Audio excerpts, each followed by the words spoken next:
Perlu nggak sih ada identitas agama di dalam KTP kita gitu? Bagi diri pribadinya amat sangat perlu kalau kata saya. Kenapa? Karena itu nggak cuma jadi kamu berarti bakal penampilannya kayak gini karena di KTP tulisannya Islam. Tapi kan lebih dari itu semua. Pandangan hidup, cara bersikap, cara ngambil keputusan dan semuanya. Karena kalau misalkan nggak ada tuntunannya, kita apa selama ini ngarang gitu. Sedangkan contoh pengen jadi pemain bola aja belajarnya ke siapa? Lionel Messi atau Chef Juna?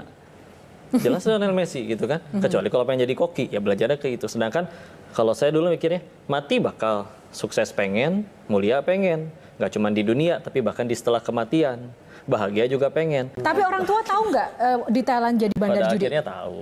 Pada akhirnya tahu, tapi sebelumnya nggak tahu. Gimana responnya ketika akhirnya tahu? Kata Nabi itu ciri dosa dua ya. Satu membuat gelisah, dua tidak ingin diketahui orang lain.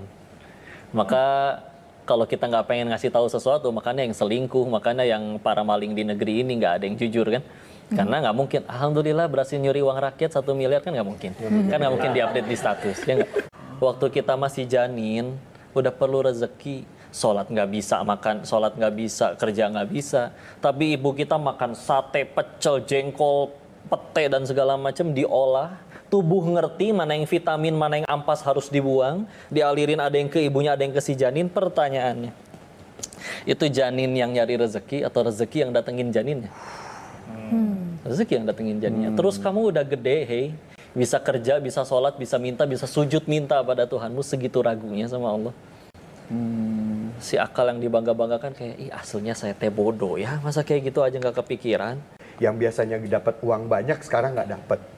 Ya kan gitu, aduh gimana nih. Pasti kalau balik lagi juga, pasti akan menemukan kejenuhan dan kebuntuan yang sama. Kalau ujung-ujungnya bakal nyari Allah lagi, ya ngapain atuh bolak-balik. Mending kalau masih pas balik lagi masih ada umur. Kalau nggak ada. Itu gimana ya, masih muda, masih panjang gitu kan. Jadi pendakwah gitu, itu selalu terngiang-ngiang tidak untuk? Karena kan sebetulnya malu itu sebagian dari iman. Dan kadang memang caranya kita itu memang harus maksain. Malas ngaji, paksain ngaji. Malas baca Quran, paksain baca Quran. Untuk saya pribadi ya.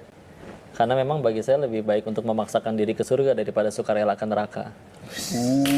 Baik.